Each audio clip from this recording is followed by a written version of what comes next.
Bonjour, je m'appelle Salma Azam, je suis étudiante du coup à l'IUT d'Angoulême depuis 3 ans, donc en 3e année de BUT-TC. Et récemment, j'ai intégré le Crédit Agricole au mois de septembre, en tant qu'alternante ici à l'agence de Saint-Cybar. Du coup, mes missions, en arrivant, j'ai pu un petit peu me familiariser avec le secteur bancaire, étant donné que je suis d'une formation commerciale, donc j'avais pas tellement tous les aspects du secteur bancaire. Donc j'ai pu découvrir toutes les offres, les services que propose le Crédit Agricole. Ensuite, j'ai pu être formée à tout ce qui est accueil physique des clients. Donc c'est de l'accueil sans rendez-vous, donc répondre à leurs demandes, à leurs soucis.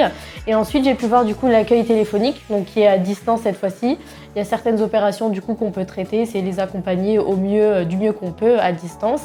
Et récemment, j'ai pu commencer à faire du coup des binômes, des rendez-vous en binôme avec certains conseillers pour découvrir comment se déroule une préparation de rendez-vous et comment se déroule tout ça selon les différents métiers, que ce soit pour des rendez-vous épargne, crédit, etc.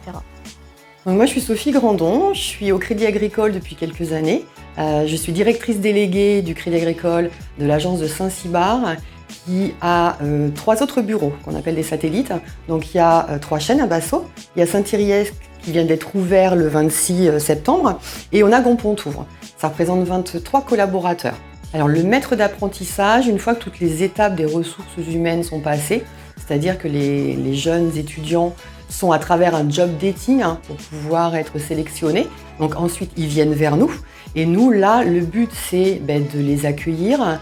Les étapes sont importantes. La première étape, c'est l'intégration.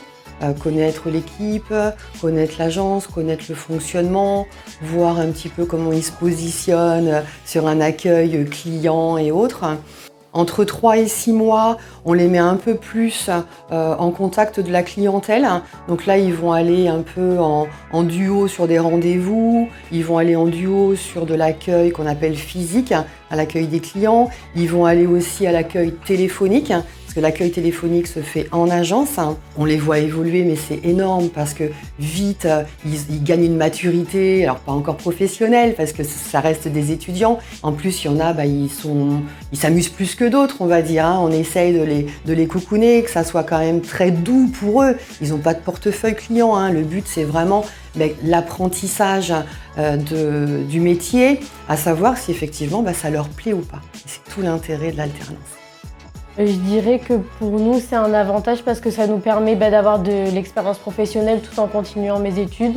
Moi, par exemple, j'ai toujours voulu faire de longues études, mais c'est vrai qu'après, pour intégrer le monde professionnel, c'est un peu compliqué. Donc ça nous permet de découvrir un peu tout ça, le monde professionnel, de s'immiscer dedans et aussi d'acquérir du coup de l'expérience et découvrir de nouveaux métiers. Moi, je suis venue en banque parce que c'est un secteur qui me plaît, mais je ne savais pas vraiment si je voulais en faire mon métier. Donc l'alternance, ça me permet de découvrir tous ces métiers, de gagner aussi en compétences. La formation, ça a un coût, c'est de l'investissement autant pour les collaborateurs que pour nous. C'est de l'investissement aussi pour le jeune qui se forme au travers de tous les e-learning possibles de sécurité et obligatoires. Et si ça se passe bien, et généralement ça se passe bien pendant leur année d'alternance, le but c'est de les conserver. En fonction du choix derrière, normalement on ne continue pas les masters, on essaye de faire avec des nouveaux. Mais bon, quand ça se passe très très bien, et c'est là où nous c'est important par rapport aux objectifs qu'on peut leur donner, à savoir s'ils veulent continuer avec nous ou pas. Et le but c'est forcément qu'ils continuent avec nous.